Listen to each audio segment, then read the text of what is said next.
ఈరోజు ఈ ప్రభుత్వం ప్రవేశపెట్టినటువంటి బిల్లుని సమర్థిస్తూ కొన్ని సూచనలు చేస్తా ఉన్నాం అధ్యక్ష. యాక్చువల్గా జూనియర్ సివిల్ జడ్జి కోర్టులు దీని బర్డెన్ పెరిగిందనో మరి దాన్ని వారికి 10 లక్షలకు తగ్గించి మిగిలిన సిటీ సివిల్ కోర్టుకి మీరు బదలాయించడం వలన వచ్చే లాభం కన్నా ఎక్కువ వీటిని కూడా మనము ఎక్స్పాండ్ చేసి ఉండి కోర్ట్స్ని కూడా మనము ఎక్స్పాండ్ చేసి ఉంటే బాగుండేది అధ్యక్ష. ఈ 20 లక్షలకు పెంచుతూ గత ప్రభుత్వం తీసుకున్నటువంటి నిర్ణయంలో సరే దానివల్ల తప్పిదాలు ఉన్నాయని చెప్పేసి మీరు భావించి ఉంటే దాని బదులు ఈ కోర్ట్స్ పెంచి ఫాస్ట్ ట్రాక్ కోర్ట్స్ పెంచి ఉంటే బాగుండేదని మేము భావిస్తూ ఉన్నాము. అంతేకాకుండా అధ్యక్ష,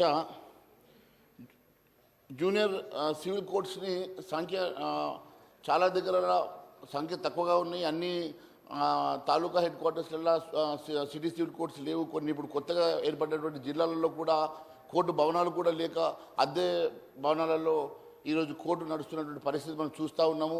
మరి అద్దె భవనాలు ఉన్నటువంటి కోర్ట్స్ కూడా మనము ఇప్పుడు ఎందుకంటే సార్ కోర్ట్స్ కూడా అద్దె భవనాల్లో నడపడం చాలా బాధాకరంగా ఉన్నది. అసలు అటువంటి చాలా ఇన్కన్వీనియంట్గా ఉన్నది. ఇప్పుడు మా జిల్లాలో కూడా మేము చూసినట్లయితే నేను మొన్ననే కోర్టు విజిట్ చేసినప్పుడు గతంలో ఉన్నటువంటి ఒక జూనియర్ కాలేజు అక్కడి నుంచి షిఫ్ట్ అయిపోయి అది శిథిలావస్థలో ఉన్నటువంటి జూనియర్ కాలేజీలో ఈరోజు కోర్టు నడుస్తున్నటువంటి పరిస్థితి చూస్తూ ఉన్నాం అధ్యక్ష. సరే, గత 10 సంవత్సరాల ప్రభుత్వం చర్యలు తీసుకోకపోవడము, డబ్బులు మరి కేటాయించకపోవడము, నిర్మాణం చేయకపోవడంలో జరిగిన తప్పిదాలు కనీసం మీరు వచ్చినారు కాబట్టి మీరన్నా కొంతవరకు దాన్ని సర్దుబాటు చేసేసి వాటికి ఇమ్మీడియట్గా మరి మీరు కొంచెం ఫండ్ క్రియేట్ చేసేసి వాటికి శాంక్షన్ ఇచ్చేసి కొత్త భవనాలు నిర్మాణం చేసుకుంటే బాగుంటుందని చెప్పి నేను మరి కోరుతా ఉన్నాను అధ్యక్ష. ఎందుకంటే కరోనా సమయంలోనే హైకోర్టులోనే కాదు అధ్యక్ష, జిల్లా స్థాయి కోర్టుల్లో కూడా కేసుల పరిష్కారం చాలా పెండింగ్లో ఉన్నాయి అధ్యక్ష. అలాంటప్పుడు పెండింగ్ కేసులు పరిష్కరించడానికి జిల్లా సివిల్ కోర్టులపై భారం తగ్గించేటప్పుడు మరి సీనియర్ సివిల్ కోర్టు కేసులు కూడా పెరుగుతాయి కదా. మరి ఆ దశలో మరి వాటిని కూడా మరి ఏ రకంగా ఇప్పుడు తగ్గించడం వల్ల వాటి మీద కూడా బర్డెన్ పెరుగుతుంది కదా. మరి కనీసం అవన్నీ కూడా పెంచుతారా, మరి వాటిని కూడా జడ్జెస్ని లేకుంటే కోర్ట్స్ని పెంచుతారా, ఒకసారి ఆలోచన చేయాల్సిన అవసరం ఉంది.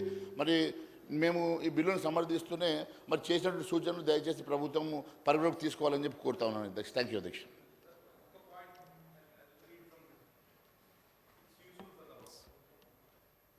Sir, this is Kaul and Shekdar, Practice and Procedure of Parliament. Page number 635. It's a amendments to the chapter on amendments to the bill. ఇందులో ఒక లైన్ రాసింది sir, it is open to the members to give notice of amendments to the bill as soon as it is introduced without waiting for inclusion of the next motion in regard to that bill in the list of business. What I suggest is, మనం bill introduce చేయగానే వెంటనే మాకు అమెండ్మెంట్స్కి అవకాశం ఇవ్వండి. నిన్న రాత్రి మనకు agenda వచ్చే వరకు 1 గంట అయింది. మనం చదువుకొని నెక్స్ట్ డే ప్రిపేర్ అవ్వడం, ఇది ఇంట్రడ్యూస్ అయింది సార్. ప్రాబ్లం ఏమవుతుందంటే కన్సిడరేషన్ టైంలో వీఆర్ ఆస్కింగ్ ఫర్ అమెండ్మెంట్స్. నేనేమంటున్నా, ఇంట్రొడక్షన్ టైంలోనే you ask for amendments. No sir, this is practice in the parliament. See, it is open to the members to give notice of amendments to a bill as soon as it is introduced without waiting for inclusion of the next motion in regard to that bill in the list of business. This is an accepted practice in parliament, sir.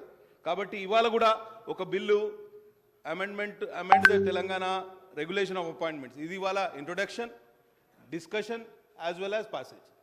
Itla maaku preparation ku time undadu sir. దయచేసి కొంచెం ఇందులో కొంచెం మనం ఆలోచన చేయాల్సిన అవసరం ఉందని మీకు తెలియజేస్తున్నా. ఇట్లనే ఇంట్రడక్షన్ టైంలోనే మాకు అమెండ్మెంట్స్కి అవకాశం ఇస్తే మేము ఇంట్రడక్షన్ అయిన రోజే చదువుకొని next day 1 or 2 days time ఉంటుంది సార్ ఇన్ బిట్వీన్. ఆ టైంలో మనం అమెండ్మెంట్కి అవకాశం ఉంటుందని మీకు తెలియజేస్తూ సెలవు తీసుకుంటున్నా. ధన్యవాదాలు అధ్యక్ష. ఎంఐఎం పార్టీ से कौन? स्पीकर साहब, ये जो बिल इंट्रोड्यूस यहाँ पे किया गया है मजलिस इत्तेहादुल मुस्लिमीन की जानिब से हम इसकी तायीद करते हैं. और इसके साथ साथ मिनिस्टर साहब से बस ये गुजारिश करेंगे कि हमको ये बताइए कि यहाँ पे तमाम स्टेट में टोटल कितने ऐसे जजेस की वैकेंसीज अवेलेबल है, पीपीज की वैकेंसीज अवेलेबल है और कितने केसेस इस स्टेट में पेंडिंग है. शुक्रिया. కూనమనేని సాంబశివరావు.